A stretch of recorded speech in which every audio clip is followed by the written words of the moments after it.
જય ગૌ માતા.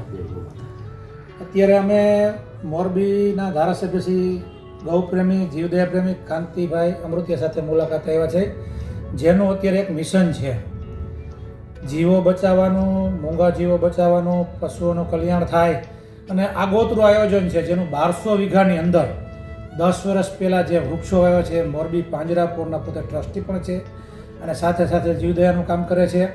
તો એનું આગોતરું આયોજન છે તે અમે આજે રાજકોટથી અમારે પણ આવું આયોજન નાનું મોટું કરવું છે.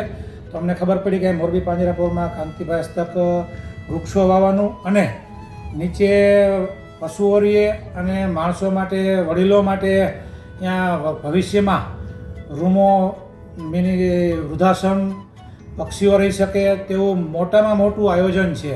તો તે મુલાકાત જોવા માટે અમે આજે કાંતિભાઈ સાથે આવ્યા છે. એનું આગોતરું આયોજન છે. એનું આયોજન એવું છે કે અત્યારે આપણે વાવી દઈએ તો વૃક્ષો મોટા થાય તો તેમાં પક્ષીઓ રહેશે, જળ, જનાવર, જંગલ, પાણી અને વરસાદ આવશે, પર્યાવરણને ફાયદો થશે અને જે મેઇન રોડ આવતા હોય અહીંયા વડીલો માટે રૂમ, ટેનામેન્ટ, વડીલો એટલે કે રાહત ભાવે જ્યાં જમવાનું ભોજન મળશે એવું આગોતરું આયોજન છે. તો કાંતિભાઈ સાથે થોડી વાત કરીએ આપણે. પહેલાં તો હું સૌ ગૌ પ્રેમીને અભિનંદન હું. સમગ્ર ભારતમાં જે ગૌની સેવા કરે એને બેનિફિટ મળે એ મને અનુભવ. 2007માં પાંજરાપોળ અમે સંભાળ્યું ત્યારે 400 ગાયો નીણ વાકે મરી ગઈ હતી અને એ ડેવલપમેન્ટ કરતાં કરતાં અત્યારે અમારું પાંજરાપોળ સૌરાષ્ટ્રમાં નંબર 1 છે અને ગુજરાતમાં પણ નંબર 1 આવે ને ભારતમાં નંબર 1 આવે એનું અમારું પ્લાનિંગ છે. હવે ભારતમાં નંબર 1 લાવવું હોય તો શું કરવું? તો એના માટે પહેલાં પર્યાવરણનું કરવું પડે કે લગભગ અમે 1200 વીઘામાં પશુ માટે એ ઝાડવા આવ્યા. 2009માં વાવવાનું ચાલુ કર્યું હતું અને અત્યારે એ 15 વર્ષના ઝાડવા થઈ ગયા છે. આ દેશના વડાપ્રધાન નરેન્દ્રભાઈ જ્યારે મુખ્યમંત્રી હતા ત્યારે એક જ ઝાટકે 10 કરોડ રૂપિયા એ જમીનમાં મંજૂર કરીને ઝાડવા વાવ્યા. અહીંયા રહેશે એ ઝાડવા નીચે રહેશે ગાયું, 15-20 હજાર ગાયું રહી આપશે. ત્યાં એને ખાવાનું મળશે, ચારો મળશે. 2000 વીઘાનો અમે ચારો કરી. હવે વાત આવી કે આજથી 5-10 વર્ષ પછી જમાનો કેવો આવશે. આજે આપણે સમજી કે હું જ્યારે ખેતી કરતો, મારા બાપા અમે ધ્યાન રાખતા ત્યારે અમારા ઘરે 5 ગાયું હતી, 2 ભેંસું હતી, 3 બળદિયા હતા. અત્યારે કોઈના ઘરે નથી. આવો જ જમાનો એવો આવશે, ઘરે ગઈઢા નહીં ગમે આવતા દિવસોમાં, 5 વર્ષ 10 વર્ષ. તો મને એવો વિચાર આવ્યો કે આ 1200 વીઘામાં 2000 વડીલો રહીએ, વૃદ્ધાશ્રમ નહીં, વૃદ્ધાશ્રમ બનાવતા નહીં. એમાં વૃદ્ધાશ્રમ બનાવીને એમાં પછી સમજીને છોકરા મૂકી દઈએ. વડીલો રહીએ, ટોકન ભાવે જે પણ ખર્ચ થાય એનું 20% વધારે લઈને પાંજરાપોળના કામ આવે. આ બધું કરશે અમે દાતાભાઈથી. અત્યારે 500 વીઘામાં 10 લાખ ઝાડવા વાવી. લગભગ એક જગ્યાએ 10 લાખ ઝાડવા હશે નહીં ક્યાંય. અમે તપાસ કરી તો એક જગ્યાએ 4 લાખ ઝાડવા. ગિનિસ બુકમાં નામ લખાવવાનું કે 10 લાખ ઝાડવા. એ આવતા દેશના વડાપ્રધાન મોરબી નરેન્દ્રભાઈ જ્યારે આવે, જેનો બર્થડે છે ત્યારે આ રાજ્યના મુખ્યમંત્રી આવવાના છે અને નમો વન બનાવ્યું. માણસને એમ થાય નમો વન શું કામ?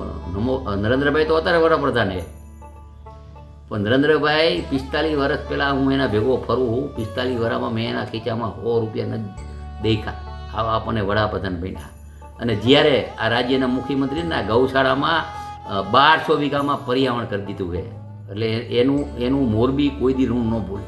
બીજું, મોરબીને ઉદ્યોગને આખા સૌરાષ્ટ્ર પહેલો ગેસ આપ્યો હતો.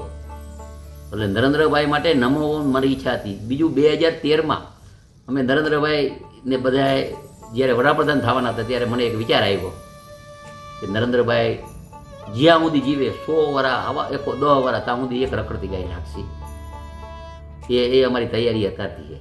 એના પછી અમારા દેશના વડાપ્રધાન મોરબી નમો વનમાં 2 થી 3 વર્ષ પછી હરવે પહેલાં અમે 200 માણા રાખશી, પછી 300, 500, હરવે અહીંયા પણ 10,000 માણસો ઘરેથી અહીંયાથી ઘર મૂકીને અહીંયા પર્યાવરણમાં આવે, અહીંયા મંદિર બનાવશી, ગાયનું મંદિર, ફરવાનું સ્થળ કરશી.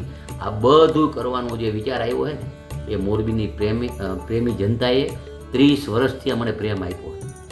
તો એનું વળતર તો વિકાસના કામ તો કરવાના છે ને.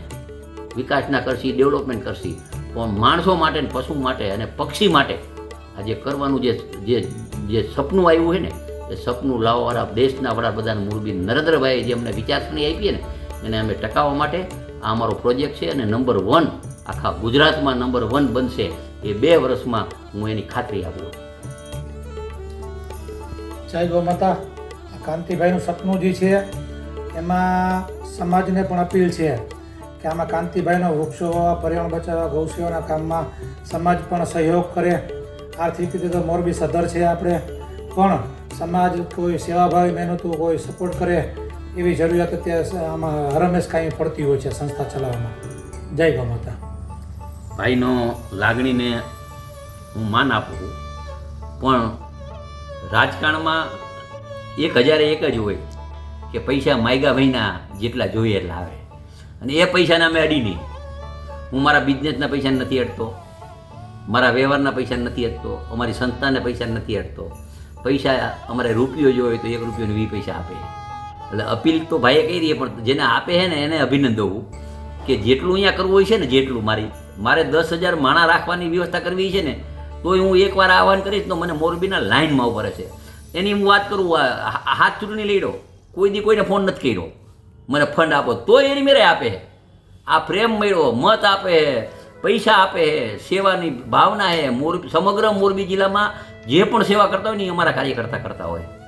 એટલે મોરબીની એક ગૌરવ સાથે સેવાભાવી જે સંસ્થા છે અને જે દાન આપે ને એને પણ અભિનંદવું. જય ગૌ માતા. આ જ રીતે કાયમી ગૌ સેવા, પર્યાવરણ સેવા, પશુ સેવાના કાયમી કામ કરતા રહેવી એ ભગવાનને પ્રાર્થના કરીએ. જય ગૌ માતા.